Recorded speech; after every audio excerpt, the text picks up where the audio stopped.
오늘은 하박국의 말씀을 통해서 하박국 안에 담겨진 내용보다는 하박국의 입술을 통해 하나님 주셨던 말씀 가운데 우리의 마음에 와닿는 몇 가지 단어들, 그래서 그것을 우리의 삶에 어떻게 적용해야 하고 이 하박국의 말씀을 통해서 오늘 우리가 살아가는 세상을 어떻게 바라봐야 할지 함께 말씀을 좀 나누고 싶습니다.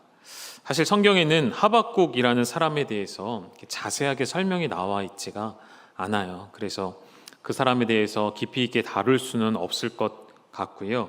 다만 하박국이 활동했던 이 시대적 배경, 예레미야 선지자와 동시대를 살아갔고, 그래서 하박국 선지자에게도 하나님 주셨던 말씀은 크게 두 가지를 하나님이 보이셨고 말씀하십니다. 하박국 안에는 하박국을 여러분 천천히 읽어보시면 간절함과 애절함, 그리고 어떻게 보면 하나님을 향하여 하나님 도대체 왜 이렇게 하십니까? 라는 원망 섞인 그런 말투까지도 우리가 발견케 되어집니다. 그렇게밖에 말할 수 없는 이유는 자신의 조국 이스라엘이 멸망당하였고 포로당하였고 그럼에도 하나님 아무 일 하시지 않는 것처럼 보여졌기에 하박국의 입장에서는 답답했죠. 마치 오늘 우리가 우리의 삶을 살아가는 동안에 하나님 정말 살아계신가? 하나님 살아계시면 어떻게 이런 일이 일어날 수 있는가 싶은 그러한 마음들을 마치 하박국이 대변해 주는 것만 같습니다. 그런 하박국에게 하나님께서 그를 파수하는 자리, 성루 위로 데리고 가셔서 하나님의 말씀을 들려주시고 하나님께서 그에게 크게 두 가지를 보여주십니다. 하나는 득세하고 있는 저 거대한 제국 바벨론이 결국에는 멸망당할 것이라는 것을 하박국에게 알려주시고요. 또 한 가지는 이런 것을 보게 하시는 것이죠. 저 넓은 바다에 물이 가득하였어. 오늘 어떤 말씀이 나왔죠? 물이 바다 덮음같이. 여호와의 영광을 온 세상이 인정하는 그 날이 가득하게 될 것이라는 그 두 가지를 하나님께서 하박국에게 가르쳐 주시는 내용. 실제로 하박국이 살아갔던 시대에 그 강대한 나라였던 아수르가 바벨론에게 멸망당하게 되어지죠. 그리고 바벨론이 이집트와도 싸워서 갈그미스 전투, 역사를 좋아하시는 분들은 기억하실 거예요. 갈그미스 전투에서 결국 이집트마저도 꺾음으로 중동의 패권을 장악하게 되어지는 때가 바로 하박국이 활동했던 때이죠. 바벨론이 중동의 패권을 장악했다는 것은 그 중동 모든 지역에 바벨론의 영향이 미친다는 사실입니다. 무엇이 영향을 끼쳤을까요? 바벨론의 문학, 바벨론의 모든 사람들의 생활 모습, 그들의 신, 그들의 종교, 그들의 가치관, 그들의 내세론, 그들의 죽음에 대한 생각들, 이 모든 것들이 주변 나라들에게 영향을 끼치고 있는 그때에 바벨론으로부터 시작되어지는 그 거짓된 세상을 덮는 죄악들이, 저는 그것을 파도라고 오늘 비유해 본다면 오늘날에도 마치 바벨론과 같이 세상의 죄악된 파도들이 우리를 덮쳐오고 있는 이때에 우리는 어떤 모습으로 살아가야 할까? 마치 저 멀리서 거대한 쓰나미가 몰려오고 있는데 우리 눈에는 보이지 않는 것이죠. 그래서 여전히 우리는 쓰나미가 오는지도 모르고 백사장에서 아름답게 그 펼쳐진 백사장에서 기뻐하며 즐거워하며 우리의 삶의 일에 매몰되어 있을 때 어느 순간 코앞에 닥쳐온 쓰나미를 보게 될 때 우리는 너무 늦게 되겠죠. 저는 오늘 이 세상에서 우리를 향하여 덮쳐오는 이 시대를 관장하고 있고 이 시대를 다스리고 있는 세상의 악한 일들을 거짓된 파도라고 말하고 오늘 세 가지를 여러분과 좀 나누고 싶어요. 첫 번째, 세상의 거짓된 파도 중에 하나는 종교 다원주의라고 말씀드리고 싶습니다. 오래전부터 이 종교 다원주의는 존재해 왔지만 더욱 두드러진 것은요 20세기 초 100년 전쯤이 되겠죠. 20세기 초에 서구 기독교와 그 문화에 반발해서 일어났던 자유주의 신학의 한 부류로서 종교 다원주의가 일어나게 되어집니다. 이들이 주장하는 것은 무엇일까요? 이 세상에 존재하는 모든 종교는 공존할 수 있다. 이 세상의 모든 종교는 지향하는 바가 결국에는 같다. 이런 비유 여러분 많이 들어보셨죠? 어느 길로 올라가도 산 정상에 오르게 되는 것처럼 어느 방향으로 올라갈지라도 결국에 만나는 곳은 산 꼭대기 정상인 것처럼 모든 종교가 추구하는 정점은 결국 같다. 그것을 종교마다 용어가 다를 뿐이지 모든 것은 같다. 열반, 해탈하는 것, 무아지경에 들어가는 것, 우리가 말하는 구원을 얻게 되어지고 하나님 나라에 들어가게 되는 것, 하나님 나라가 임하는 것, 이 모든 것들을 같은 선상에 놓고 보는 것이 종교다원주의이죠.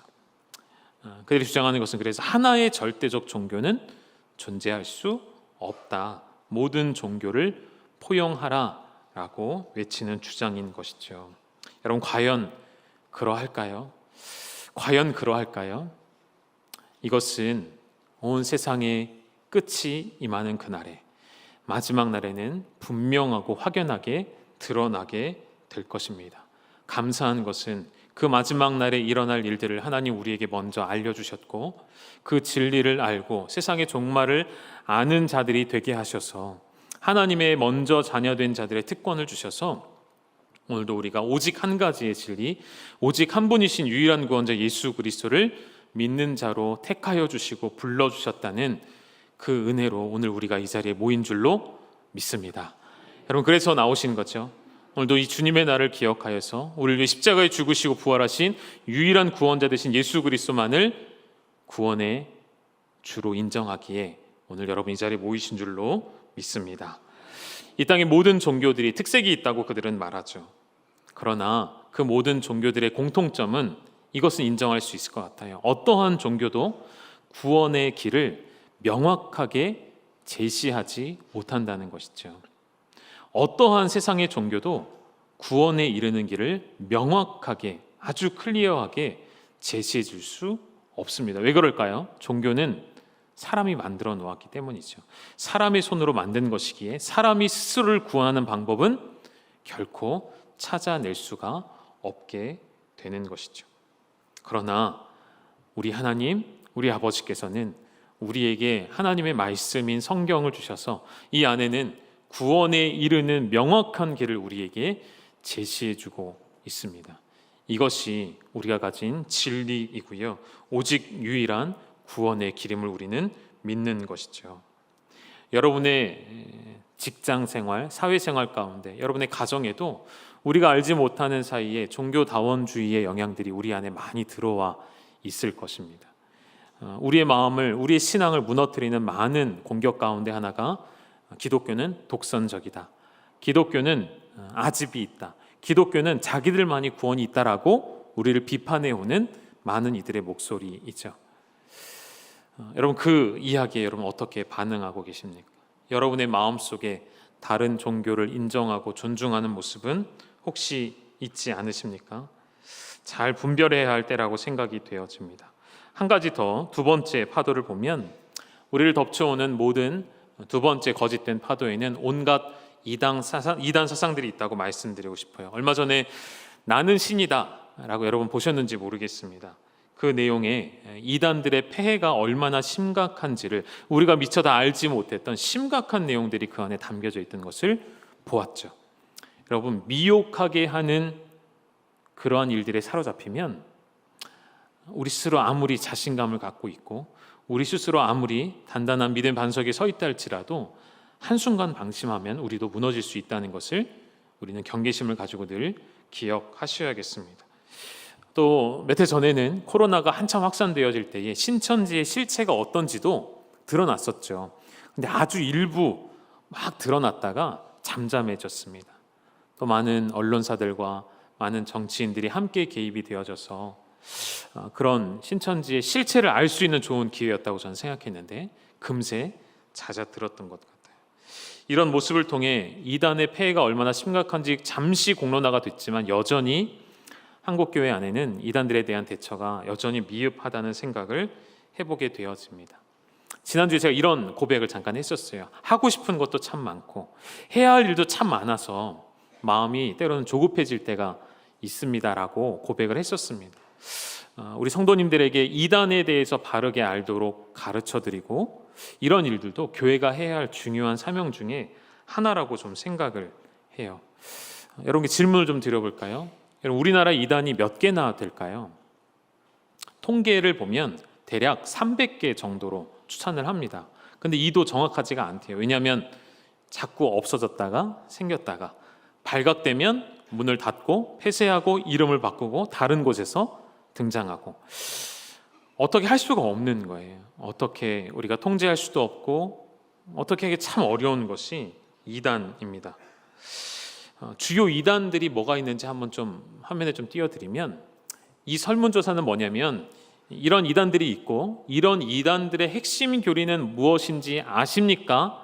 라고 질문을 했을 때 사람들이 응답하는 퍼센티지입니다. 신천지는 많이 주목받았고 대두가 됐기 때문에 많은 이들이, 거의 절반에 가까운 사람들이 신천지가 가르치는 핵심 교리가 뭔지 들어봤습니다. 교육받아서 알고 있습니다. 예방교육을 받아서 알고 있습니다. 우리 교회도 한동안 신천지에 대해서 오랫동안 우리 교육을 좀 했던 그런 경험들이 있죠. 그리고 통일교, 기쁜 소식 선교회, 안식교, 다락방, 하나님의 교회 몰몬교 등등등, 이러한 이단들이 무엇을 가르치고 있는지 여러분 한번 적어보시라고 하면 적을 수 있을까요? 저도 다 모르겠어요. 자료를 찾아보지 않는 이상은 다 나열할 수가 없습니다. 우리 하나님의 말씀만 깊이 연구하기도 시간이 부족한데 다른 이단들은 언제 관심을 두고 있을까요? 라고 할 수 없는 때를 우리가 지금 살아가고 있다는 것이죠. 누군가는 전혀 피부로 느껴지지 않으시겠지만 또 누군가는 바로 옆에 있는 사랑하는 형제 자매들이 이단에 빠지고 가정이 깨어지는 것을 보면서 이 문제가 얼마나 심각한지를 우리는 생각해 봐야 한다는 것이죠. 다음 화면 그림을 좀 보여주실까요? 여러분, 이런 그림들을 내가 어디선가 봤다, 그리고 혹은 나는 자주 봤다, 그러면 그런 분이 계시면 안 돼요. 왜냐하면 이 신천지에서 가리키는 그림들입니다. 성경 공부할 때 가르쳐주는 여러 비유들과 교리들이에요. 예전에는 신천지의 교리가 참 빈틈이 많았어요. 막 이렇게 지어낸 것처럼 앞뒤가 안 맞기도 하고 그랬는데, 요즘에는 굉장히 세밀해지고 요즘에는 많이 보완을 했어요. 그래서 신천지의 교리에 한번 물리게 되어지면 나도 모르게 그 맛에 빠져들게 되어지고, 마치 선악을 알게 하는 그 열매가 얼마나 먹음직스럽고 얼마나 탐스럽게 보였는지, 그런 것처럼 이 신천지에 가르치는 모든 교리들과 가르침들이 사람을 미혹하는 너무나도 매력적인 도구가 되어져 있다는 것이죠. 제가 몇 가지를 한번 얘기해 볼 텐데요. 한번 들어보시겠습니까? 누군가가 나에 대해서 꿈을 꿨다고 하면서 신앙 이야기를 하며 접근하는 경우, 신천지일 수 있다는 거예요. 여러분 주변에서 성격, 행동, 유형 검사, 미술 심리 치료, 도형 그리기, 우울증, 스트레스 테스트, 애니어그램, MBTI 검사를 무료로 해주겠다 하며 접근하는 사람들 조심하라는 것이죠. 교회 밖에서 성경 공부, 큐티 모임, 영성 훈련 등의 신앙 모임을 해자는 권유를 받은 분들이 계시다면 분별해 보셔야 합니다. 교회 밖에서 내가 잘 아는 선교사님, 잘 아는 목사님, 잘 아는 전사님, 잘 아는 신학생들이 있어서 가보자고 하는 분들 조심할 필요가 있습니다. 내가 이렇게 당신에게 성경 공부하자고 말하는 것, 그리고 우리가 모여서 성경 공부하고 있는 것, 여러 어떠한 이유로 밖에는 알리지 않았으면 좋겠다라고 하는 경우 99% 신천지일 가능성이 있습니다. 가서 성경 공부해 보셨는데 성경의 내용을 역사, 교훈, 예언, 성취로 구분해서 가르치는 곳이 있다면 신천지일 확률이 큽니다. 이외에도 많은 것들이 있어요. 여러분, 늘 우리가 깨어있지 않으면 이런 우리를 미혹하는 이단들에게 언제나 쉽게 노출되고 넘어질 수 있습니다. 지난번 다녀왔던 목회 포럼에서 많은 목사님들의 많은 교회 이야기를 들을 때 심지어 10년 넘게 한 교회에서 함께 섬겨왔고 임직받고 중직자로 섬겼던 가정인데도 알고 보니 신천지였대요. 발각되고 온 가족이 함께 많은 추종하는 세력을 데리고 교회를 떠난 경우들도 있었습니다. 멀리 있는 이야기가 아니라는 것이죠. 신천지가 요즘 잠잠하다라고 저는 생각했거든요. 근데 그게 아니더라고요. 여전히 그들은 교회를 무너뜨리기 위해 열심히 일하고 있습니다. 이러한 때에 우리가 어떠한 마음, 어떠한 생각을 가지고 있어야 할지 한 번 더 고민하게 되어집니다. 세 번째, 죄악된, 거짓된 우리를 덮쳐오는 파도는 저는 인본주의라 말씀을 드리고 싶어요. 영어로는 휴머니즘이라고 합니다. 인본주의라 하면 약간 부정적인 의미가 드는데요. 휴머니즘 하니까 굉장히 따뜻하게 들리지 않습니까? 이게 영어의 힘인 것 같아요. 휴머니즘, 뭔가 인간애가 느껴지고, 그렇죠. 긍정적으로 보면 인류애를 실천하고 어떤 것보다도 인간을 가장 귀하게 여기는, 그러니까 여러분, 인본주의의 중심은 결국에는 인간의 인간다움을 주장하는 거예요. 그 자체로서는 문제가 아니지만 이 안에는 아주 큰 함정이 도사리고 있죠. 우리는 나를 창조하신 하나님으로부터 지음받았음을 알고 우리가 늘 묵상해야 하는 것은 첫째가 하나님의 아름다우심입니다. 하나님의 그의 기이함과 놀라우심과 그의 신비하심이거든요. 근데 인본주의는 자꾸만 우리 자신에게 주목하게 만드는 게 함정이라는 거예요. 인간을 가장 귀한 가치로 여기기 때문에 결국에는 인간 자신에게는 한계가 없음을 알게 되어지고 인간의 능력은 무한하다고 고백하게 되어지고, 그럼 그 결과가 마지막엔 어디로 향하게 될까요?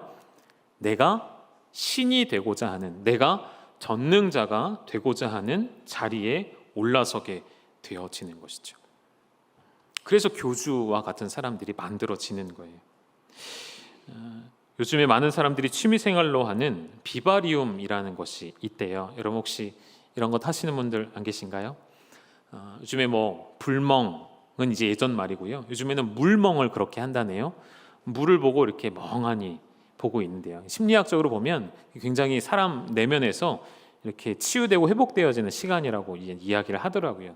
이제 물멍을 넘어서서 집 안에 이렇게 많은 이제 동식물들을 길러내면서 온갖 식물들을 심어 놓고요. 거기에 물도 주고 막 미스트라고 해서 이렇게 뿌려주더라고요. 잘 자라도록. 그래서 하루 지나면 내가 모르는 식물이 이렇게 자라나 있고, 이런 걸 보면 사람들이 희열을 느끼는데, 그 희열이 마치 어떤 희열이냐면 내가 신이 된 것 같은, 내가 창조주가 된 것 같은, 마치 신이 지구라는 거대한 이 모든 자연 세계를 관장하고 있는 것처럼 내가 이 세계를 주관하는 사람이 돼서 그런 희열을 느낀다는 거예요. 이 취미생활 자체가 문제라는 것은 절대 아니고요. 얼마든지 할 수 있고 또 해도 됩니다. 그런데 문제는 우리 안에 있는 죄된 본성이 자꾸만 우리는 가만두면 어떻게 되냐면 하나님처럼 되고 싶은 마음, 내가 전능자가 되고 싶어하는 마음, 하나님의 자리에 내가 올라서려고 하는 마음. 여러분, 하나님이 만들어 놓으신 에덴 동산 안에 첫 번째 죄악의 열매가 바로 이 인본주의로부터 시작되는 거였죠. 사단이 아담과 하와에게 던져줬던 미끼가 뭡니까? 선악을 알게 하는 나무의 열매를 먹으라. 먹으면 어떻게 된다고요? 죽지 않고 하나님처럼 될 것이다. 하나님처럼 되게 만드는 인본주의의 결과를 매력적인 미끼로 던졌던 것이죠. 그 결과는 무엇일까요? 사망이었죠. 그 결과는 멸망이었습니다. 인본주의의 대표적인 모습이 오늘날 저는 포괄적 차별금지법으로 나타났다고 생각합니다. 동성애라는 문제, 혹자는 그러더라고요. 왜 교회가 동성애 문제에만 이렇게 민감하게 구느냐? 다른 죄악들도 많은데 왜 동성애 문제만 갖고 그러느냐? 그럼 그것은 온당치 않은 이야기예요. 우리는 죄의 뿌리를 보고자 하는 것이고, 그 죄의 뿌리가 동성애라는 루트를 통해서 지금 온 세상을 뒤덮고 있기 때문에 그것을 문제시하는 것이죠. 언젠가 한번 말씀드렸었어요. 동성애 이 퀴어 축제의 원류가 언제인지. 지금 우리나라에도 지금 이 6월 달이 되면 항상 퀴어 축제가 있잖아요. 올해는 7월 1일이 퀴어 축제 하는 날입니다. 1969년 미국 뉴욕에서 스톤월이라는 술집에서 동성애자들이 모여 있을 때 그 신고를 받고 경찰들이 출동해서 급습하죠. 아마도 그들을 이렇게 폭력적으로 대하지 않았을까요? 그들을 감금하고 구금하고 체포해가는 그런 상황 속에서 인권운동가들이 집단으로 반발을 하기 시작합니다. 그들의 왜 인권을 존중해 주지 않느냐? 그들끼리 모여서 은밀히 즐기고 있는 그 일들을 왜 정부가 나서서, 왜 경찰이 나서, 왜 공권력이 나서서 그들을 가로막느냐? 인권 운동가들이 일어나기 시작한 그날, 그날을 기념하는 행사로 지금도 계속되어지는 것이 퀴어 축제입니다. 그러니까 그것은 사실 축제가 아니라 시위인 것이죠. 그리고 저항하는 것이죠. 실제로 피켓에 보면 그들은 저항한다라고 써 있어요. 어제 뉴스 보니까요, 대구에서 난리가 났었더라고요. 뉴스를 보셨죠? 대구에서 경찰과 대구시 공무원들의 부딪힘이 있었습니다. 저도 그런 일은 처음 보는 것 같아요. 동성애 문제 때문에, 퀴어 축제 때문에 부딪힌 문제였거든요. 우리나라에서는 2000년부터 성소수자들이 문화와 인권이라는 현수막을 걸면서부터 자신들의 목소리를 내기 시작했습니다. 대학로, 홍대, 이태원 젊은이들이 많이 포진된 곳에서 그들의 목소리를 내기 시작했습니다. 종로, 광화문 일대까지.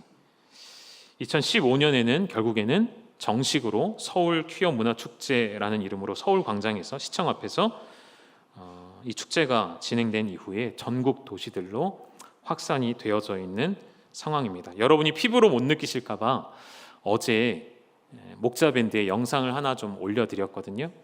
우리 목자님들은 꼭 목원분들과 공유해 주시고, 우리 목원분들은 목자님이 이 영상 좀 보내주시면 잘 좀 보셔서, 조금 길긴 해요. 48분짜리 정도 되는 영상인데요.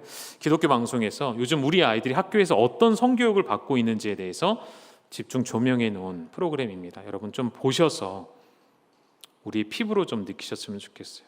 여러분, 우리 아이들이 부모님의 영향을 받지 않는 공간 어디인 것 같으세요? 학교예요. 학교라는 교문 문턱을 아무도 넘을 수가 없어요.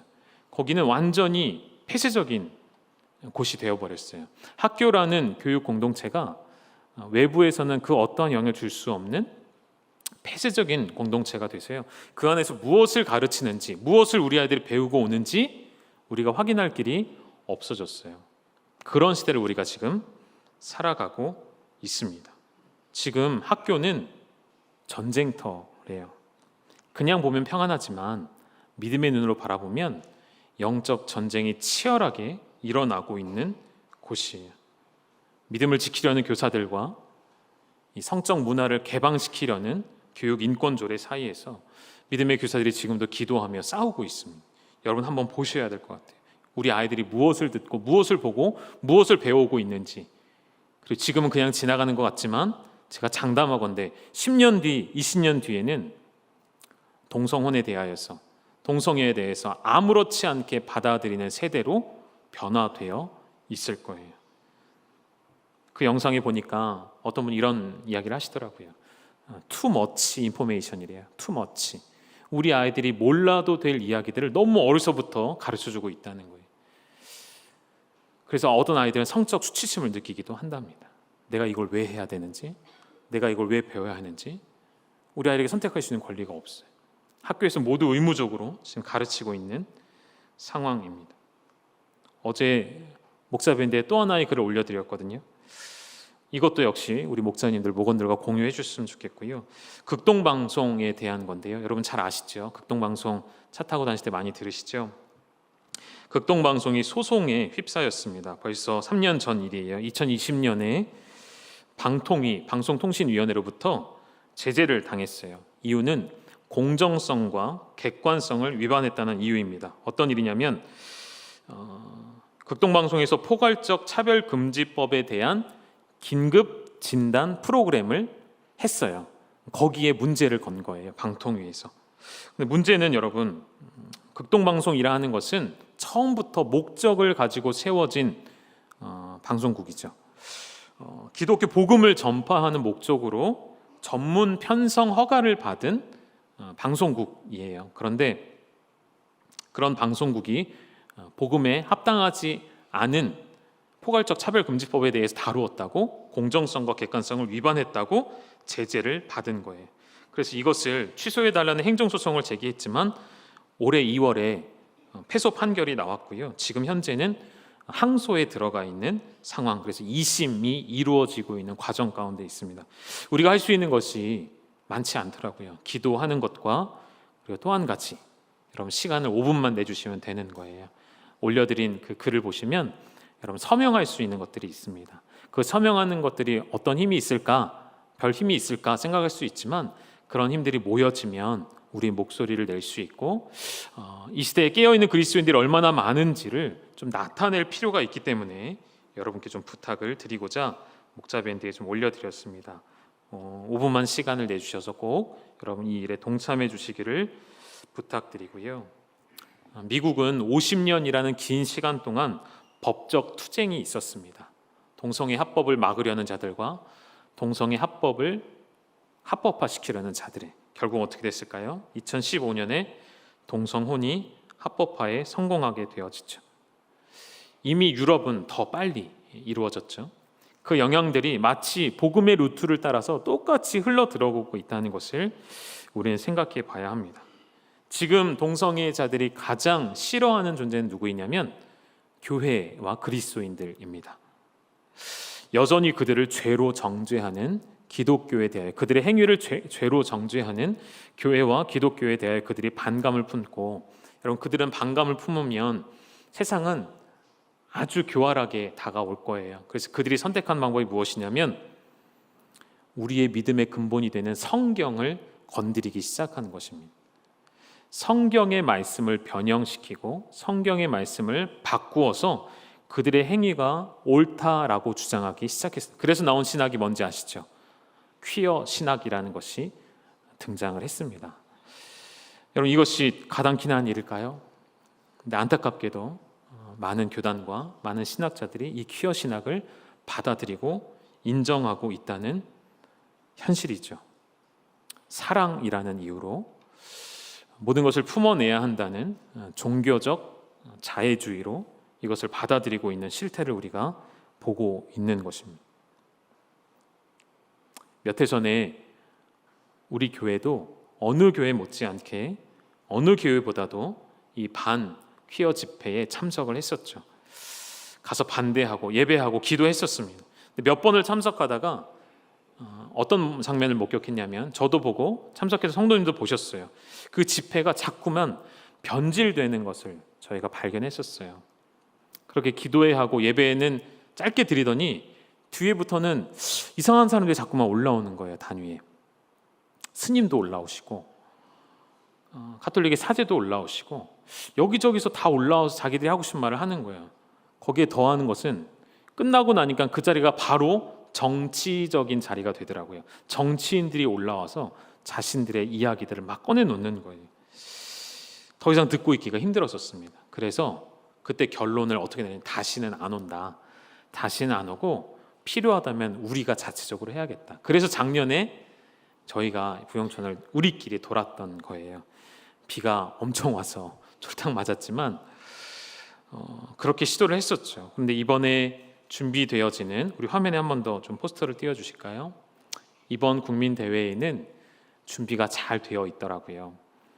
훌륭하신 목사님들과 준비되어져 있는 강사분들이 오셔서 이 문제가 정확히 어떤 문제인지를 좀 정확하게 나누는 좋은 시간들이 준비되어져 있습니다. 여느 때와는 다르게 더 잘 준비가 되어진 것 같아요. 여러분께 좀 도전해드리고 싶은 것입니다. 가정별로 혹은 목장별로 이 자리에 좀 참석해 주시면 좋을 것 같아요. 이건 현장 교육이거든요. 특별히 여러분의 자녀들과 함께 가셔서 이 현장에서 우리 아이들이 보고 듣고 느끼고 배울 수 있도록, 지금 쓰나미가 몰려와서 우리의 코앞에 있다는 것을 우리 형제와 이웃들이 깨달아 알 수 있도록 여러분 직접 다녀오셨으면 좋겠어요.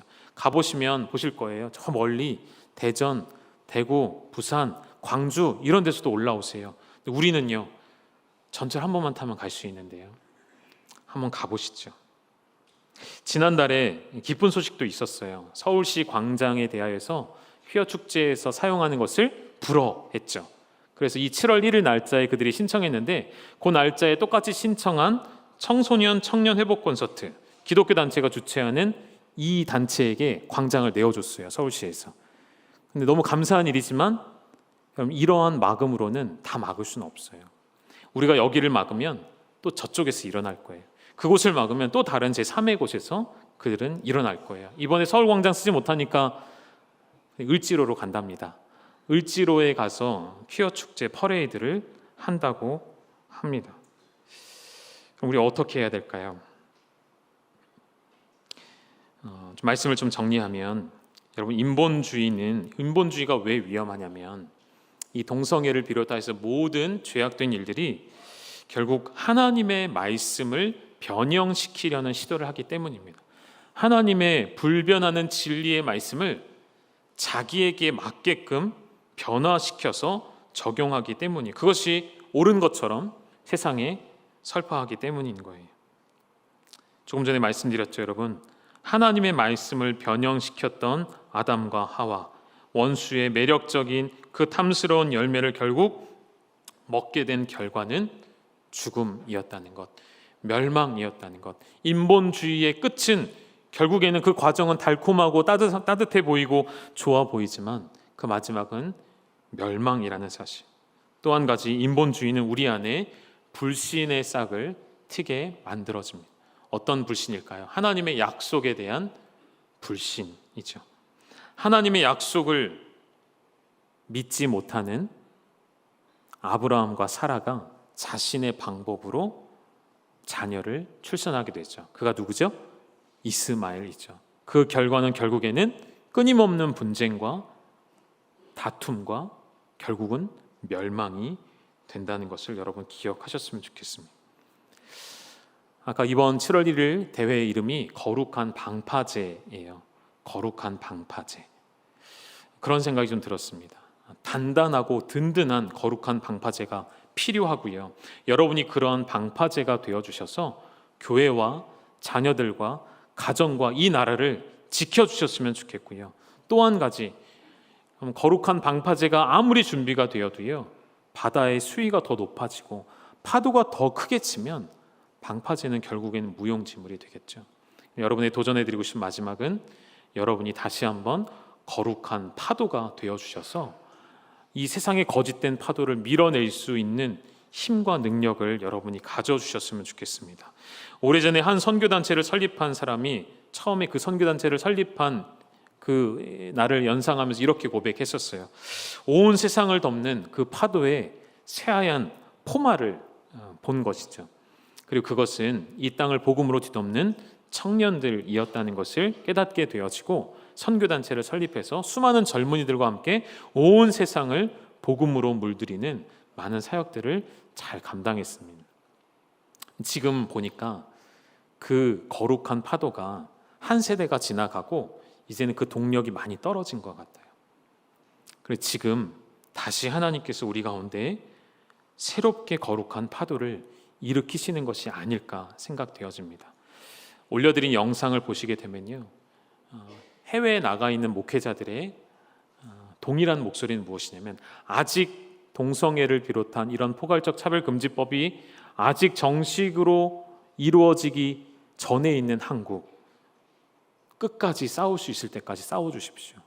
이미 그런 조례법들이 통과된 나라는 지금 어떻게 할 수가 없는 상황이라는 거예요. 여러분, 세상을 하나님의 눈으로 보실 때 저는 그렇게 생각하거든요. 하나님께 정말 우리 민족을 사랑하시고 이 대한민국을 하나님은 지금도 기뻐하여 쓰시기를 원하시는 것 같아요. 어느 나라가 이렇게 난리를 치며 반대할까요? 어느 나라의 교회들이 이 동성애 문제에 대해 이렇게 목숨 걸고 싸운 나라가 어디 있을까요? 없어요, 여러분. 이 나라밖에는 없습니다. 우리에게 하나님이 주시는 사명이 아닌가 생각이 되어집니다. 사랑하는 여러분, 다시금 거룩한 파도가 되어주셔서, 거룩한 파도가 되기 위해서는 여러분이 한 사람 한 사람이 작은 물줄기이시죠. 여러분들이 모여서 작은 강을 이루고 그 강이 바다가 되어 큰 파도로 물이 바다 덮음같이 여호와를 인정하는 것이 세상에 가득하게 되어지는 이 나라, 이 민족이 되어질 수 있도록 여러분의 삶을, 여러분의 가정을 하나님 손에 마음껏 내어 맡기시는 믿음의 거룩한 나라, 거룩한 교회, 거룩한 가정 되시기를 주님의 이름으로 축원합니다. 우리 바로 찬양 한 곡 좀 부르실까요? 이 땅의 동과 남과 북이라는 찬양입니다. 이 찬양 가사를 생각하며 함께 고백하시도록 하겠습니다.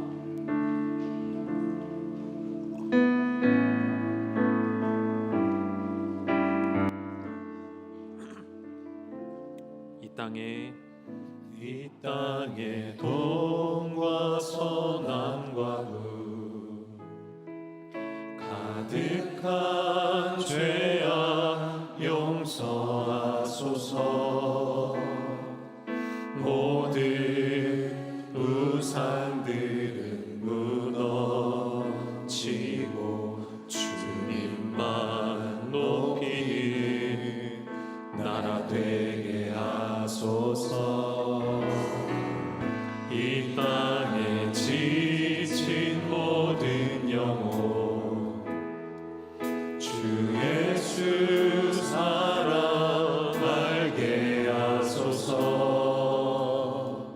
저들의 아픔과 눈물 씻는 주님의 보혈 이 땅. 우리 손을 들고 고백하실까요? 성령의 새바람,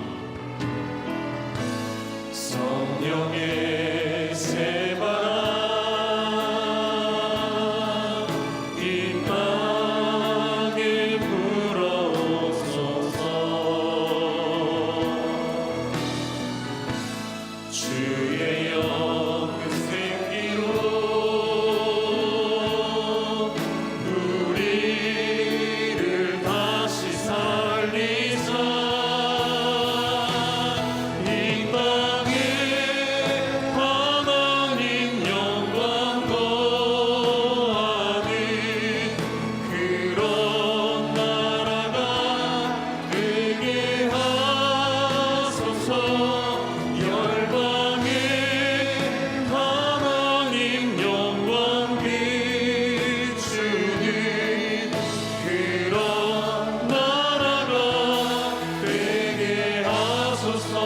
한라에서 백두까지, 한라에서 백두. 우리 자리에서 일어나셔서 함께 찬양하실까요?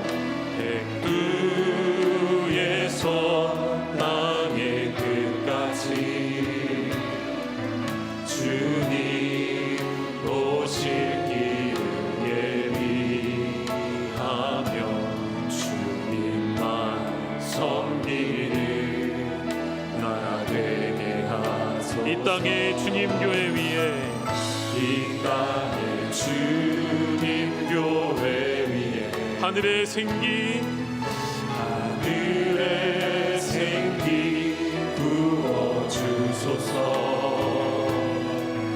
열방을 치유하는 주님의 군대를 일으켜 주소서.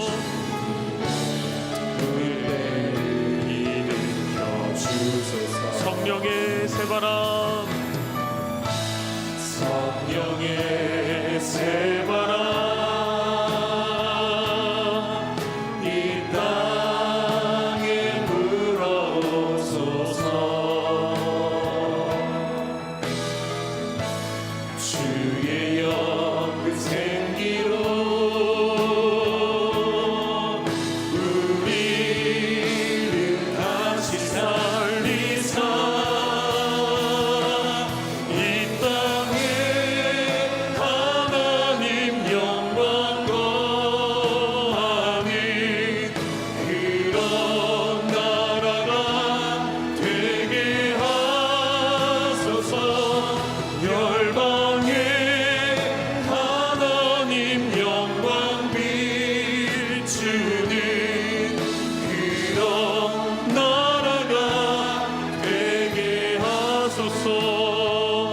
아멘. 우리 주시는 말씀을 붙잡고 합심하여 기도하실 때에 하나님 이 땅에 가득한 죄악을 용서하여 주시고 하나님 우리를 거룩한 방파제로 삼아주시며 거룩한 믿음의 파도가 되게 하셔서 다시금 열방을 뒤덮는 이 교회 우리의 삶이 되게 하여 주시옵소서. 이 시간 주여 한번 부르시고 함께 동성으로 기도하며 나아가시겠습니다. 주여, 하나님 아버지, 하나님 가운데 진리의 말씀을 주셨으니 하나님 우리에게 말씀의 빛을 주셨으니 주신 말씀으로 세상을 주의 말씀으로 뜨겁게 하여 주시고 성령의 새바람 우리 가운데 불어오시고 다시금 거룩한 파도가 일어나 온 세상을 열방으로 덮게 되어주시는 하나님의 놀라운 일이 우리를 통하여 나타나게 하여 주시옵소서. 하나님 이 땅의 죄악을 용서하여 주시고 이 땅의 가득한 죄악들이 무너지게 하여 주시고 이 땅의 모든 우상들이 무너지게 하여 주시고 이 땅의 모든 인본주의들을 물러가게 하여 주시고 이 땅에 하나님보다 더 앞선 모든 것들이 무너지게 되어지는 역사를 하나님 보게 하여 주시옵소서. 아버지 하나님 우리 가운데 역사하시고 하나님 우리 열방교회를 세우신 목적을 알게 하시며 하나님 아버지 우리를 통하여 온 세상을 새롭게 하시며 주의 군대를 일으켜 주시옵소서. 하나님 주의 거룩한 백성들이 여기 있사오니 하나님 주의 군대가 여기 있사오니 일어나게 하시며 일어서게 하시며 세상으로 나아가 하나님의 나라를 세울 수 있도록